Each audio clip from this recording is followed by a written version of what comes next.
taking the time out of, I'm sure, a very busy time for you, Kanada Berati, CEO and Managing Director of Berati Holding. For more of these stories looking into the intersection of wealth and power in the region, sign up for our Mideast Money newsletter on Bloomberg.com.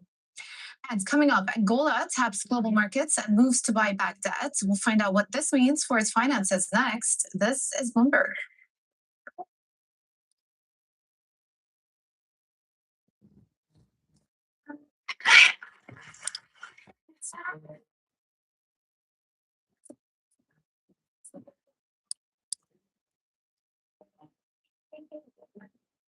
Welcome back to Horizons Middle East and Africa. I'm Jemana Bersachi in Dubai. Angola is moving to reshape its debt profile after a successful return to international markets. The country raised $2.5 billion in a Eurobond sale, with plans to use $500 million of the proceeds to buy back existing debt due in 2028. The finance minister, Vera Davis de Souza, said the government will continue to explore all financing options as it looks to improve its debt profile. We will keep our eyes open to all the opportunities that can come up, and not only for the strong international markets, but also for multilateral partners that can support us to address our development agenda. Our Chief Africa correspondent, Jennifer Zabazaja, joins us from Johannesburg. So what does this tell us about investor confidence in Angola right now? Well, Jumana, the fact that the country was able to successfully raise this Eurobond was a positive signal. And that's what we heard from the minister in her communication. And she still feels like the case is building for optimism for investors. You take a look at the fundamentals there. She says there's fiscal discipline. The country is working towards economic diversification. And in doing so, they're over time attracting more and more investment. So it seems like the fundamentals are in place. She reiterated that a few times during our discussion. But still, there's quite a lot to be questioning at this point in time from an investor perspective. Of course, Angola is Africa's third largest oil producer. So we've seen quite a bit of windfall in terms of what they've been receiving since the war started. But still, Angola imports most of its fuel, considering they aren't able to refine enough for the demand that is needed in the country. Not just that, there's also poverty is still quite a big issue. And she talked about the fact that they still need to work on a lot of the services that the population needs. She talked about health and also sanitation and things like that. So really the core issues that investors are still trying to watch quite clearly. And then not only that, the big uncertainty is really what comes next year in 2027. It is a big election year. We've heard signals from the president that he does plan to follow through on stepping down after his term is finished. So that could bring with it some uncertainty that investors are unlikely to be able to at least plan for at this point in time, especially if you consider a lot of the factors that are in place right now. So I would say that from an investor perspective, it is seeming like cautious optimism, but still quite a lot of improvements still needed for the minister, the finance minister, and also the government to communicate in order to get to, I think, a bullish perception from the investment. With Canva AI, you'll never design a one yet. Just tag it Canva for instant design.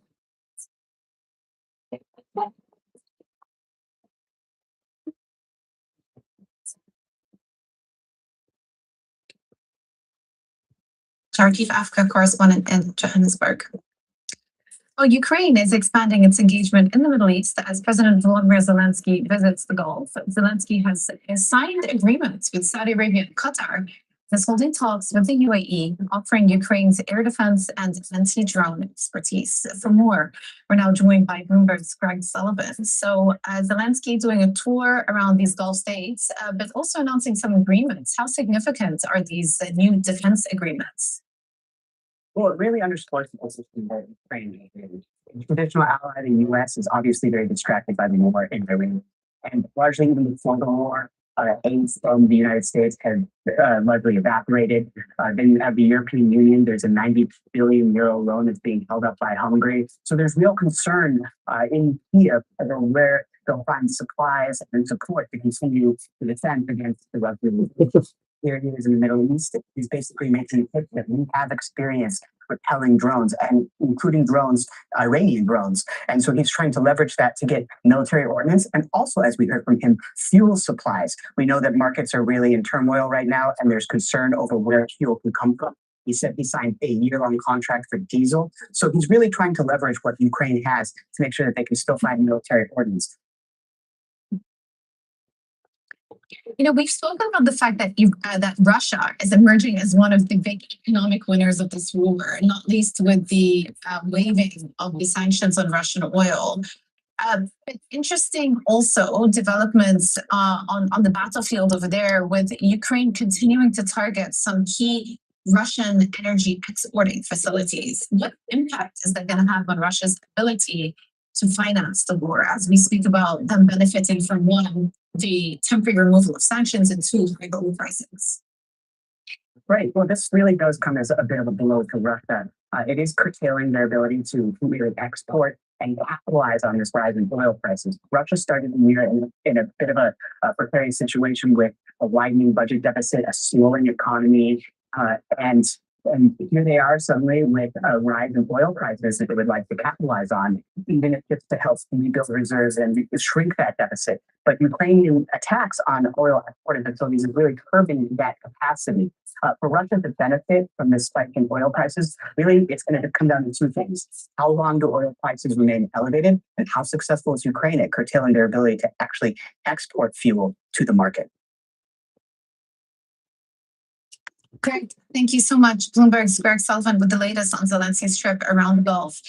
Okay, we are starting the week off on a negative foot for equity. So let me just run you through some of the key equity bourses before we switch over and talk about, obviously, the main indicator that everyone's watching is oil. But equities handover from Asia, pretty negative this morning. And at one point, we had S&P futures leaning towards about 0.5% weaker. In the last half hour or so, we have paired some of those losses. So now trending flat. But take a look at European markets. Futures there look like they're going to be opening up and down yet again, significantly down 0.8%. And this is after, as you saw earlier on the show, a loss of more than 10% for the month of March. That is the steepest decline European markets have seen since COVID.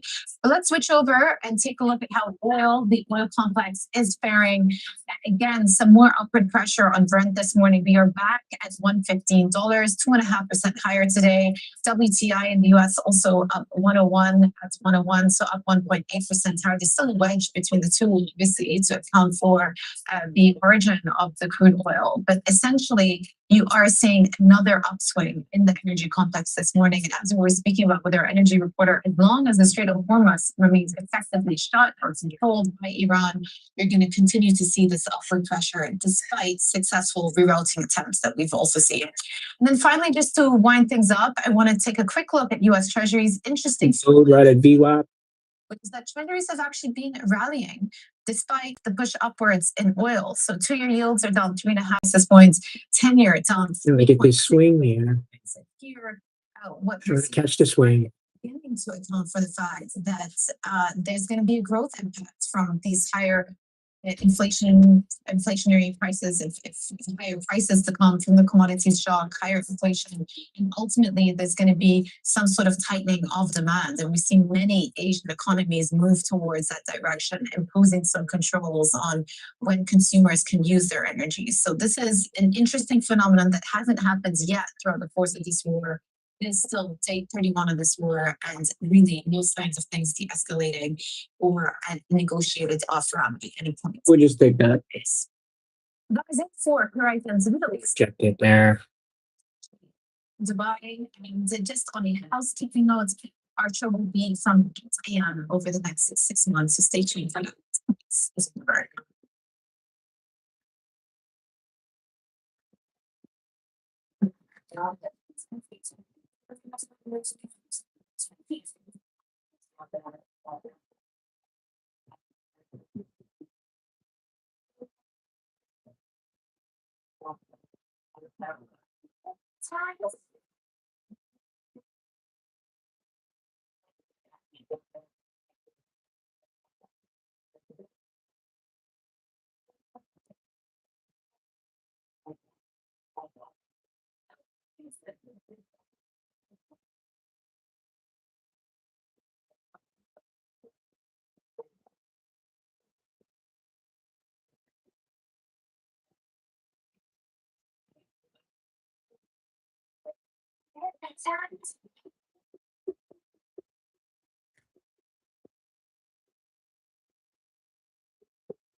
Just to turn slightly positive, it goes back to oil on the geopolitics. Brent opening above $116 a barrel, just shy of that now. But look at the longer end of the Treasury curve. With the concerns return from inflation to growth, and now we're seeing yields lower. The 10-year at 4.38. Is that down to the opening trade? Stuffs right now.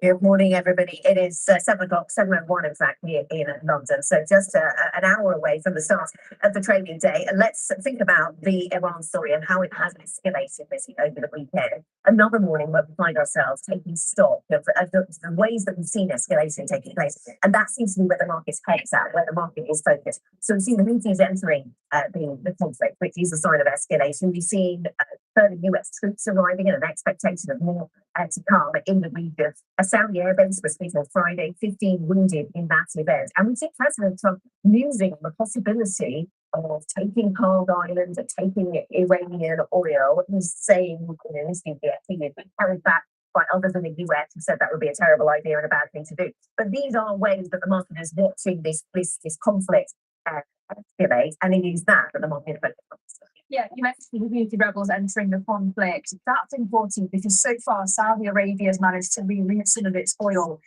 around the Strait of Hormuz, but the Houthis would complicate that. The Red Sea port of Yanbu is within their missile range. So we watch that from an oil perspective. You mentioned the possibility that Trump could take the oil in Iran via Hard Island, that in the FT interview. You also have little sign that Iran and the US are going to be for peace talks soon. There was hope that it could happen in Pakistan. Pakistan says it's willing to facilitate this, but so far, what we've only seen are the foreign ministers of Pakistan, Turkey, and Egypt meeting there to discuss how to end the war. And in the meantime, it's increasingly frustrated with the US, the apparent lack of strategy from the White House. Right, and it is worth throwing into the mix there, and as we talk about ways that this is escalating, the ways that President Trump is talking about this, and the progress that he is claiming. And he's talking about the talks, and he says that Iran has given us 50, most of the 15 demands. Now, our reporting suggests that Iran has pushed back on those 15 and has instead offered 5 of its own in terms of conditions, including Iranian sovereignty over the Strait of Hormuz, which no doubt would be controversial to many.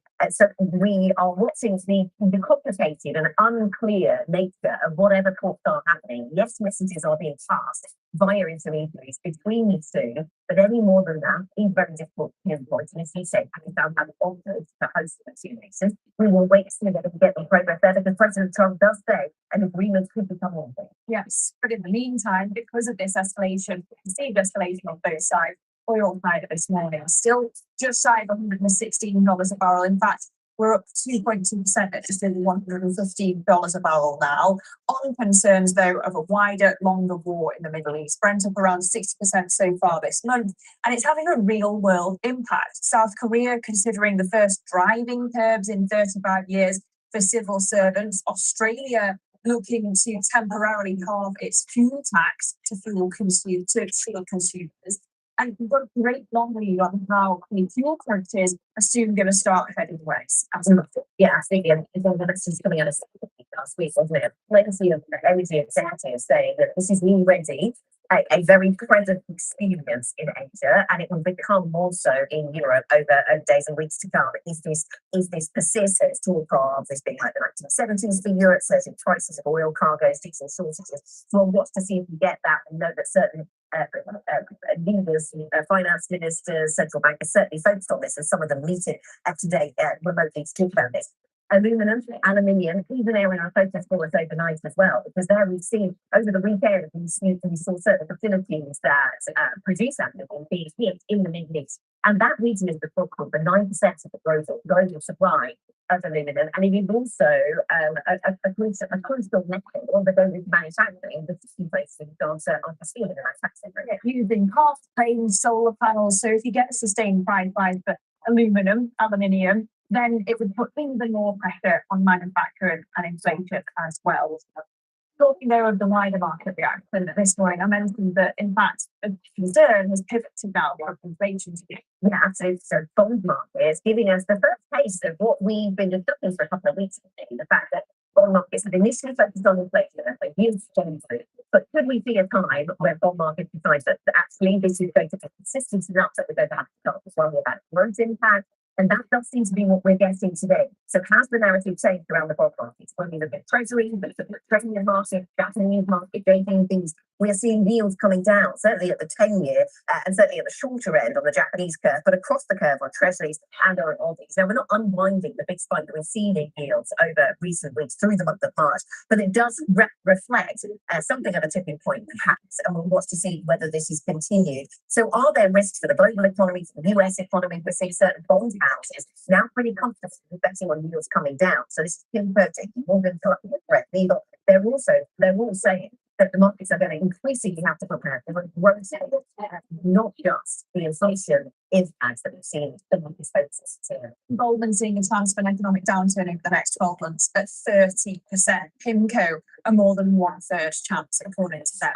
That's the bond market impact. In terms of stocks, as I say, you have futures lower here in Europe following the losses that were already saw in the AIM session, particularly in Korea and Japan. The MSCI specific index at its lowest level this year on those concerns that you cite about economic growth. But futures stateside actually turning positive now. We've had that 2-day slide on the NASDAQ into a 10% correction and a 2-day drop on the S&P 500. The biggest in a year. Yes. Must be. Yeah, it does seem that Europe has some catching up to do with the negativity during Friday's session on Wall Street. So we'll watch for that at the start of the day. That's still around Trap. Strapped. Let us tell you about some of the stories that are coming out, some of the conversations we're going to be having. We'll be talking about emerging markets and the debt story there, because we are seeing the global narrative around emerging markets really interesting with the stronger dollar. Aggressive sellers absorbed by passive buyer. From a Viva global equity portfolio manager, Q here. and how does the expecting bond market story get picked up by equity markets? What's the inflation, the pricing power look like for global stocks? All of that in focus. And Lucy Newman will be with us, King's College London, visiting research fellow, to talk about the latest on Iran. Let's also take a look at what else we're watching throughout the week. Today we have German CPI data before tomorrow, Euro area and French CPI data as the French President Emmanuel Macron visits Japan and South Korea on Wednesday. On Wednesday we have the Artemis 2 launch, US sales data as well. On Thursday, US jobless claims, and then on Friday, Good Friday, so major financial markets will be closed in Europe and the US. Do get that US unemployment data. To be precise, on Good Friday, Treasury futures and equity futures close a little bit early. So there will be some It will certainly be falling into a quiet market though, won't it? But I mean, the data, would it have got much attention anyway? Will the CPI data get much attention this week? Whether CPI actually in Europe and other parts, some parts of Asia, maybe that will actually get quite a bit of attention because the inflation story being as prominent as it is right now, this will be our first look at Eurozone inflation for the month of March. And we are expecting to see the impact of the war start to come through. So an uptick from 1.9% past month, which of course is nicely below target for the ECB. And that's the narrative we've been telling coming into this year. We are expecting that to go up to 2.6% for the month of March. So that is going to be something for the market. It will be interesting to see whether the ECB's forecasts will do that and get this. Let's turn to some of the other stories that are covering this morning. French authorities had to take 2 new suspects over an attempted bombing near a Bank of America office in Paris. The French Interior Minister says the device was planted by juvenile young men who were paid to carry out the plan. Officials have said that the plot was likely linked to the conflict community. France has stepped up security around 2 weeks from US sites since the alliance began. UK Chancellor Rainey Reed will urge G7 partners to boost domestic energy supply and warn the recent surge in oil and gas prices displayed in the Vladimir Putin's plan. Reed will speak with finance and energy ministers and central bankers in an online call later today. We're told he'll call for allies to ramp up investment in renewable energy and nuclear power to use itself on gas. And NASA is still targeting Wednesday to the launch of its mission to fly astronauts around the moon. The 4 astronauts of the historic Artemis 2 missions at Florida, they are slated to climb inside the Orient through capsule perched on top of NASA's massive space launch system. From there, they can start a 10-day journey that will send them around. Missed this one. Like it took out that absorption. Oh, that was a great entry. Actually, you can get another entry. That could be the question of our lifetime, which is, are we alone? When we go out and meet people, people ask that all the time. See how this candle closes. And the fact is that answering that question starts at the moon. The moon is a witness plate to our entire solar system's formation. It's a stepping stone to Mars, where we might have the most likelihood of finding evidence of past life. But it's also a Rosetta Stone of how other solar systems form. Coming up here on Earth, Red Sea risks are back in focus as Yemen's Houthis enter the Iran war. In terms of closer look at implications for the shipping industry and the global supply chain. Aggression coming in here. John Elder says he's been ruthless in his approach to simplifying the lender, yet the symbolics be based on the show. Next, we're joined by Daniel Sabas, founder of South Invest. If you have any questions to your own project, please send it to us. Good morning from London. I'm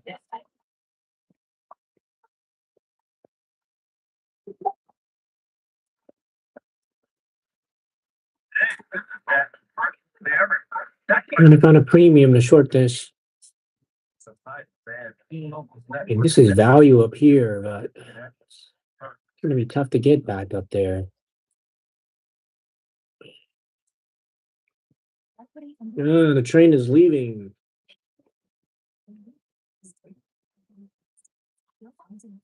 We were late for this session. We missed the open. Just all this shorting here. Going back to value and boom, another shorting. Which is this? Miss 35 points on gold. And how many points do we miss on NASDAQ? 230-point drop on NASDAQ. We missed that.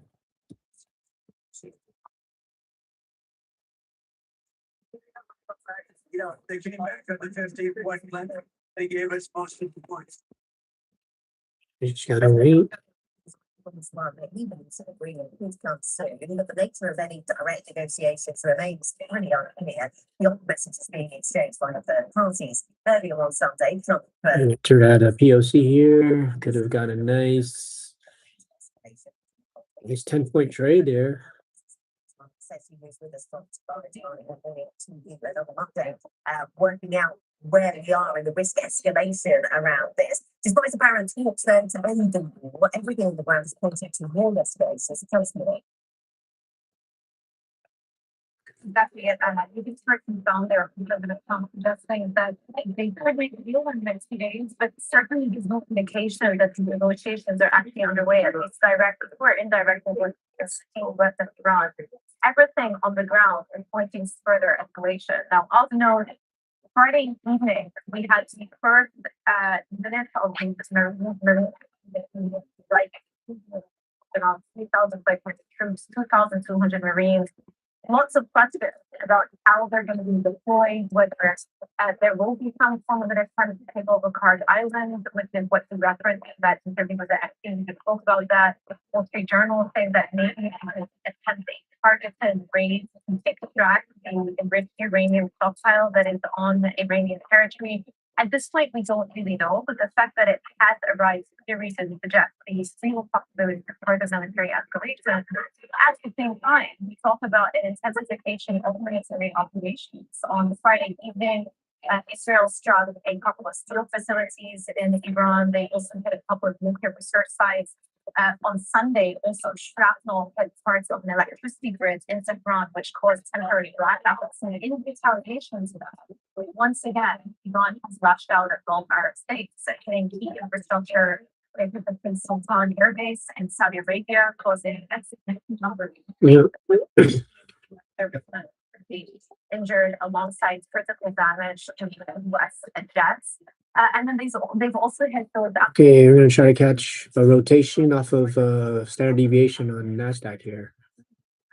Another part that also opened up Saturday, the Philippines have entered into the arena. They have started attacking Israel directly a couple of on Saturday morning, and they say that they're not going to let up unless they join the U.S. Israel military operations, not just against Iran, but against Iranian properties around the region. Stop. So we have a something the fact that basically now that's that we're going to see the amplification of once more intensification of military operations. We can take the update that's been raised a lot of assessment to buy. Let's turn now to broader markets and government bonds rising around the world as that Middle East conflict raises concerns that it will derail global economic growth and revive demand for government debt. US Treasuries have advanced with Australian Japanese bonds on the Asia trade also higher on speculating that certain oil prices may just be a harbinger of attracted by food shortage. Joining us now for more is down on the Savas and the CIA. Thank you. So you see the possibility from right. We'll take that. Yeah, we have 1% there. Rotation back from standard deviation. We could have made it to POC. I think there are some key reasons we see driven to be that much 1%. Although you do see a slowdown globally, but I can see so 50% slowdown, 20% recession, 0% hard recession, and 50% continuing recovery expansion. And the reason for that is a number of factors. Number one is that the US economy has been very resilient. It has survived more analysts and investors in the resilience, even during the US shutdown last year. That's number one. Number two, we also believe that we're heading or approaching the beginning of the end of this escalation in the year. Okay, back to gold. And the case happens whether So we got 1% on the rotation on standard deviation on NASDAQ and 0.5% on this gold move when we missed this failed absorption here, taking out strong sellers. We missed 10 points here. The 5-year market so far, but at the moment, as we're saying, we've got the beauty representatives on the big now, and thousands of US troops on the That's what ground. happens when you show up late. Just think this could be a longer, wider war. Well, we've had 4 mechanisms to set pricing over the last. The first one, October 23, October 24, 25 last year, and the latest one. The first three were quite sanguine. In fact, during June 25 last year, during the World War, we just fought the Korean activists protected against Europe. This time, we felt it was different because the regime, the Reagan regime itself, threatened directly. The reason why we believe we're approaching gradually towards the other side is simply because of the pressure points which we think that President Trump will be feeling with. First of all, if that history is further from we saw how the 18 WTI group, or potentially for them.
She's got energy to do things that she wasn't ever used.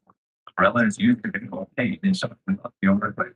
Adverse events may include ataxia, anorexia, and lethargy. Do not use in breeding, pregnant, lactating, awful. Take extreme care to self-care.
Começando mais esse programa do Botinho para alegrar e elevar.